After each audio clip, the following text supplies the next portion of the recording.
श्रीमन्परं गम्भीर स्याद्वाद्मोघलाञ्छन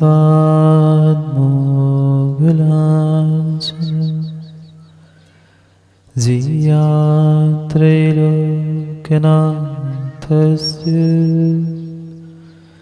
शासनं जिनशासनं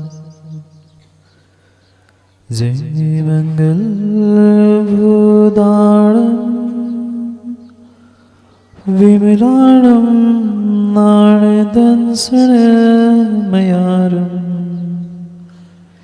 तैलोस्ययाणं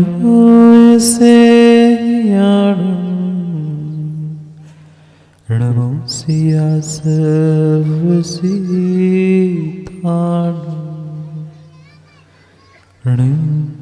हरिहन्ताणं नमो सिद्धाणं नमो आयर्याणं नमो वत्सायाणं नमो लोवी सर्वसाहु।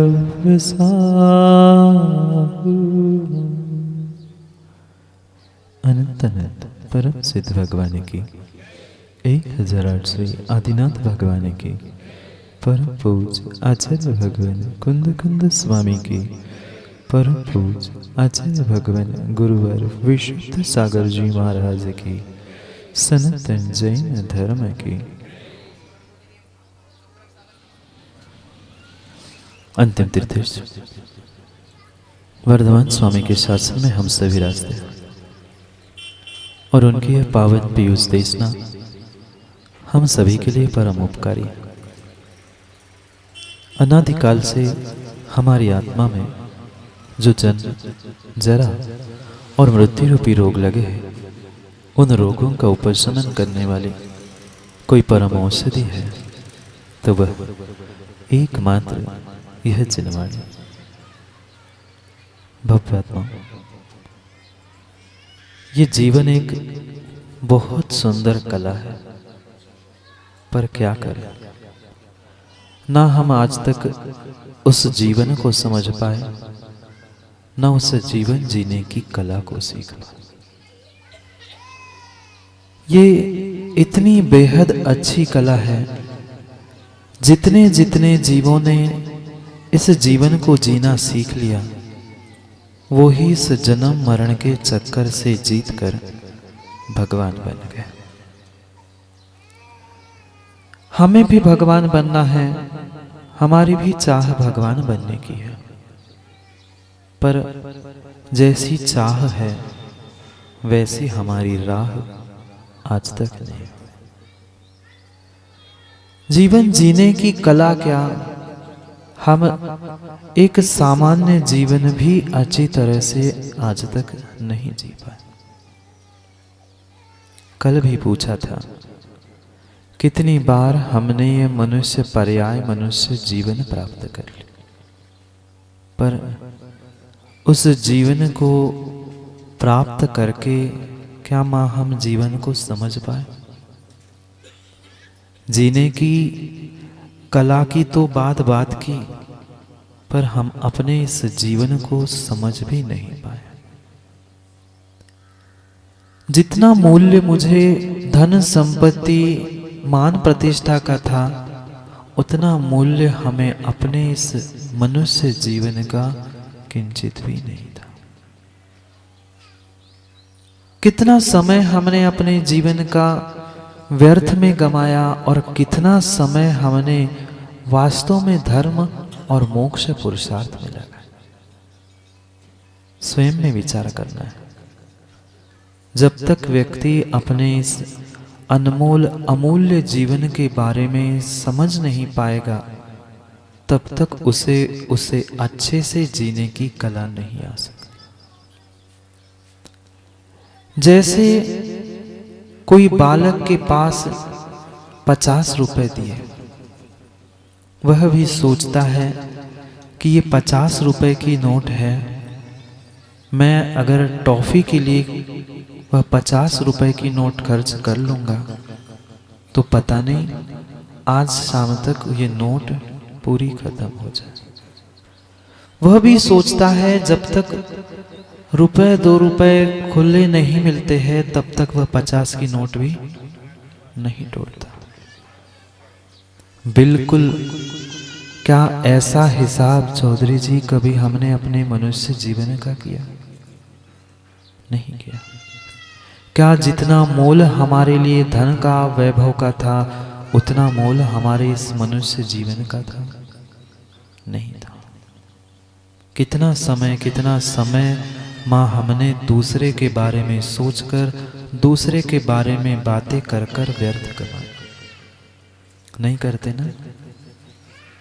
कल भी कह रहे थे घर घर चर्चा रहे धर्म की, घर नहीं हम तो मंदिर में भी सोनू धर्म की चर्चा शायद नहीं करते। कैसे बनेगा मेरा जीवन अच्छा और सच्चा? अच्छा और सच्चा जीवन तभी बन सकता है जब पहले मैं जीवन को समझ लूं कि मैं एक बहुत बेशकीमती उस मनुष्य जीवन को प्राप्त कर चुका हूं। घर में रखे हुए रत्नों की, घर में रखे हुए सोने चांदी के, क्यों माँ घर में नहीं है ना सोने चांदी की सामग्री? सोने की चांदी के अलंकार है, गहने हैं, रत्न भी हमारे पास रखे हैं, उसकी तो कीमत हमारे पास है।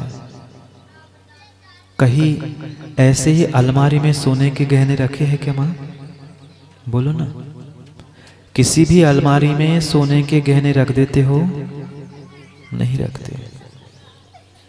अलमारी में तिजोरी में भी एक और छोटी होती है कि नहीं? सामान्य तिजोरी नहीं, तिजोरी के अंदर एक छोटी सी और तिजोरी होती है, उसमें भी और कीमती हो, उसके अंदर नहीं है आप लोगों के घर में? अंदर अंदर कितने अंदर हम संभाल कर उस जड़ वस्तु को रखते हो, क्या उतने अपने परिणामों को और उतने अपने मनुष्य पर्याय को सुरक्षित करने का विचार किया? नहीं किया। क्योंकि हमें आज तक इस मनुष्य जीवन की कीमत ही नहीं समझ में आई। नहीं समझ में आई। जैसे सुबह शाम भोजन किया ऐसे ही हमने सुबह शाम इस मनुष्य पर्याय का भोग किया। नहीं समझ पाए कि एकमात्र ये मनुष्य पर्याय ऐसी कीमती है कि जिसके अलावा अन्य कहीं से भी हमें मुक्ति संभव नहीं। चाहे तिर्यंच बनना, चाहे देव बनकर कितना ही वैभव प्राप्त कर लेना, पर उस पर्याय से धन वैभव तो सब कुछ सुख तो इंद्रियों का प्राप्त कर सकते हो, पर शाश्वत सुख नहीं मिलेगा। कैसे बनेगा फिर जीवन मेरा अच्छा और सच्चा? कैसे बनेगी जो आज तक हमने शब्दों में मेरी भावना पड़ी थी उसे मेरी बनाने का प्रयास चल रहा था? क्या वास्तव में हमारी ऐसी भावना है? क्या वास्तव में हम कभी कभी ऐसा सोचते हैं कि जैसा मैं सुख को प्राप्त करना चाहता हूं मेरे साथ रहने वाला भी जीव सुख की खोज कर रहा है? नहीं सोचते। अपने लिए तो हम कितना अच्छा सोचते हैं और दूसरे के लिए कितना कितना कितना बुरा सोचते हैं। बहुत अच्छा है, बहुत अच्छा है संजू भाई, आज इस खोटे पंचम काल में कोई केवली नहीं है। हाँ अच्छा कह रहा हूं, बहुत अच्छा है इस खोटे पंचम काल में कोई केवली नहीं है, अवधि ज्ञानी मनःपर्य ज्ञानी कोई नहीं है। अगर कोई इस खोटे काल में भरत क्षेत्र में होता तो आप लोगों की तो जो अपने आप को धर्मात्मा मान रहे हैं उनके सामने भी जाने की जरूरत नहीं, वे बता देते कि वास्तव में संजू भैया धर्मात्मा है कि नहीं है। अच्छा क्यों कह रहा हूं? अच्छा क्यों कह रहा हूं? अच्छा आप लोगों की अपेक्षा से कह रहा हूं। अगर वे सामने होते तो मां शायद मायाचारी पाप ढोंग नहीं कर पाते, नहीं कर पाते, नहीं कर पाते। और यही कारण है आज हम अपने भोगों में, अपने पापों में, कसायों में इसी कारण से लिप्त है कि हमें कोई सच्चा टोकने वाला नहीं है। माना कि हमने भी कहा कि भाई नवीन तो ये अच्छा नहीं कर रहा है, तो नवीन भाई पहले करेगा महाराज आप भी तो पहले सीख लो, आप भी तो ये अच्छा नहीं कर रहे। व्यक्ति अपनी सुधार की बात कभी नहीं समझता, पहले दूसरे को उपदेश देगा तू तो सुधार, तो दूसरे को क्या उपदेश देता है। इसलिए अच्छा कह रहा हूं सोनू भाई, वे भी होते ना केवली अवधि ज्ञानी मन पर्याय ज्ञानी भी सामने होते, खोटे पंचम काल के जीव उनमें भी बुराई खोजते, उनमें भी दोष खोजते कि नहीं होता ही नहीं है। इसलिए कह रहा हूं कम से कम सामने नहीं है, इसलिए तुम्हें दूर से है तो श्रद्धा तो है, सामने होते तो हम उस पे भी श्रद्धा शायद नहीं करते। कितने खोटे परिणाम, कितनी खोटी परिणति हमारी हो गई है। दोष मात्र काल को मत देना। लोग कहते क्या करें महाराज जी, हम चाहते तो अच्छा है पर काल खोटा है, पंचम काल है। काल खोटा मात्र होने से काम बिगड़ा नहीं है, तुम्हारे भाव भी खोटे हैं। तुम्हारे भाव खोटे नहीं होते तो खोटे काल में ये भी तो बैठे हैं। काल कोई अलग से है नहीं है, ना काल कोई अलग है, ना जन्म देने वाले माता पिता कोई अलग से आसमान से टपके थे। अभी कहाँ गए इंदु भाई, क्यों कर रहे थे सम्मान? वे प्रणव सागर जी के गृहस्थावस्था के माता पिता आए थे, क्यों किया? कारण एक ही था, दिखने के लिए, जन्म लेने के लिए वे माता पिता एक थे, वह बेटा भी एक था, बेटी भी वही थी, पर फिर भी कुछ हटके उनने काम किया। काल खोटा होने पर भी उन्होंने अपने परिणामों को अच्छा कर लिया था, इसलिए उनके निमित्त से उनके माता पिता भी पूज्य बन गए। क्यों दोष देते हम आज तक दूसरे को, निमित्तों को?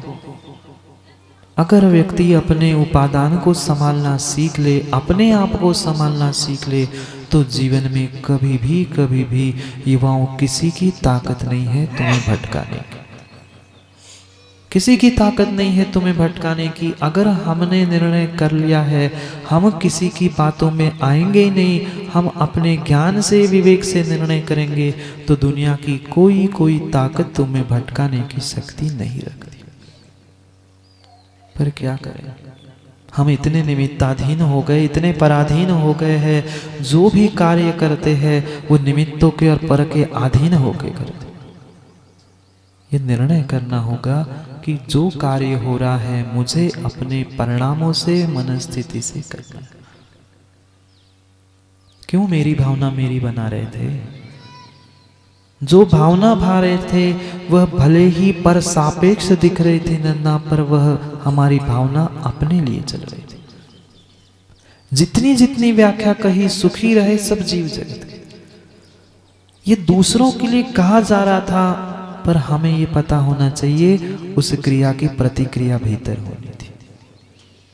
जितनी भावना यहाँ कही गई है वह सब भावना दूसरे कथन पर सापेक्ष था, पर उसकी प्रतिक्रिया पर सापेक्ष नहीं थी। अंतर आ रहा है समझ में? यहाँ जो शब्दों का चयन किया है, जो भावना भाई जा रही है, ये दूसरे के साथ ऐसा हो, इसके साथ ऐसा हो, संसार के प्रत्येक जीवों के साथ ऐसा हो। क्यों?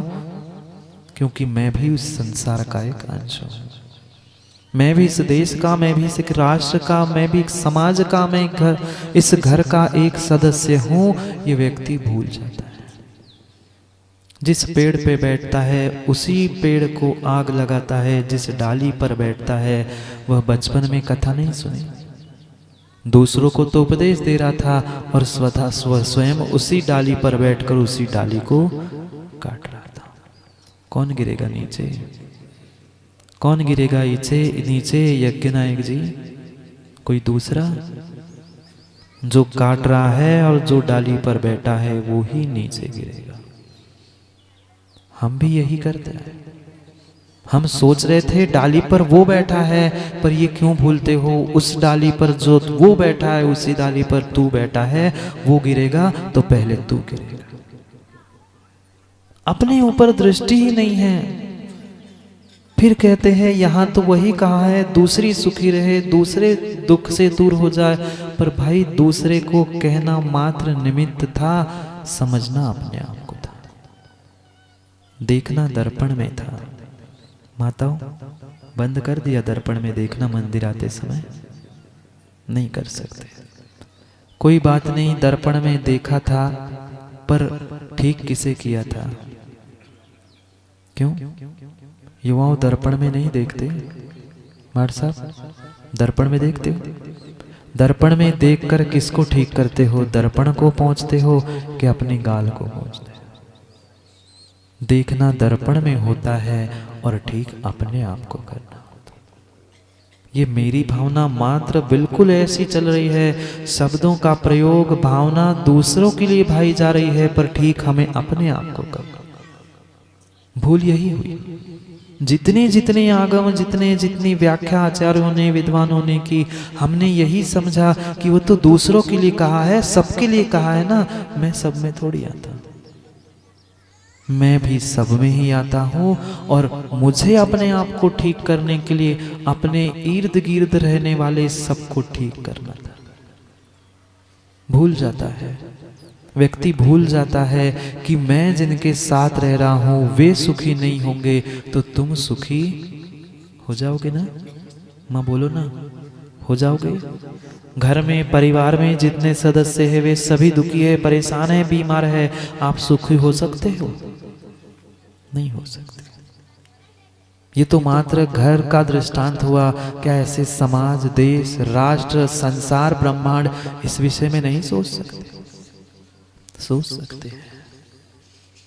इसीलिए उस एक एक मेरी भावना में कवि बिल्कुल बिल्कुल वही आचार्यों की ही पंक्ति को मात्र अन्य भाषा में, सामान्य भाषा में हमारे सामने लिख रहे हैं। बहुत रहस्यपूर्ण बात लिख रहे हैं। वास्तव में हम अपना स्वयं का कल्याण चाहते हैं तो दूसरे के कल्याण की भावना रखनी होगी। कर नहीं सकते। तुम दूसरे का अच्छा बुरा करने की शक्ति बिल्कुल नहीं रखते, पर यह विश्वास मानना दूसरे के बारे में अच्छा बुरा सोचोगे वैसा तुम अपने साथ होता रहे।